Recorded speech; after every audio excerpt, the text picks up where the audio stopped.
Épinay, dans le 93, il est 19h. Les bénévoles de l'association Rêve d'un jour se préparent pour une nouvelle maraude. Donc là, on a fait un tri des pulls, des pantalons, des couvertures et des couettes. Tous ces habits, ça a été des dons. On les a obtenus grâce à la maison des associations d'Épinay. Donc on classe par série de façon à pouvoir distribuer ça très facilement, ne pas perdre de temps. Après la traditionnelle accolade de l'amitié, l'équipe est enfin prête à partir.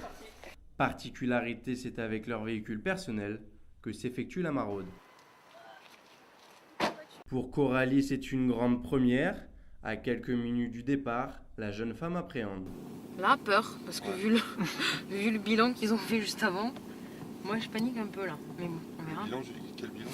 Le fait de faire attention, j'allais dire la préparation en fait, par rapport aux gens, comment ça se passe d'habitude. De faire attention quand les gens se regroupent, que parfois il y avait de l'agressivité aussi, donc forcément ça me fait un peu réfléchir. Quelques minutes plus tard, premier arrêt. L'équipe rend visite à une famille de Roms installée sous un pont d'Épinay. Outre la distribution de vêtements et de nourriture, l'association propose avant tout une écoute à des personnes souvent privées de liens sociaux.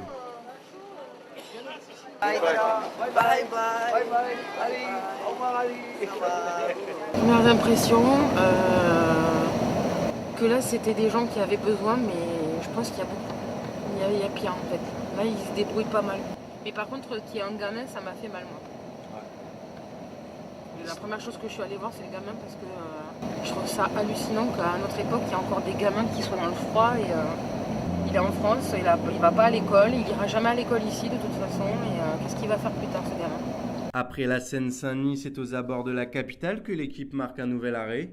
Cette fois-ci, la situation est plus critique.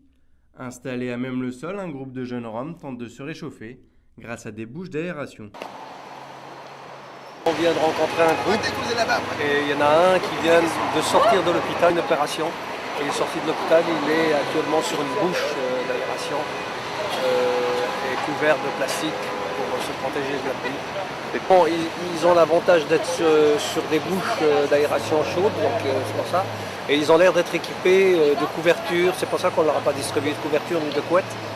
Par contre, on en a vu, je ne sais pas si aujourd'hui on va en rencontrer, si ce soir on va en rencontrer, du côté du canal Saint-Martin, où il y a des jeunes, on a vu même des jeunes de 15-16 ans, et là ils dorment, ils n'ont même pas de couverture, donc là les couvertures seront les bienvenues.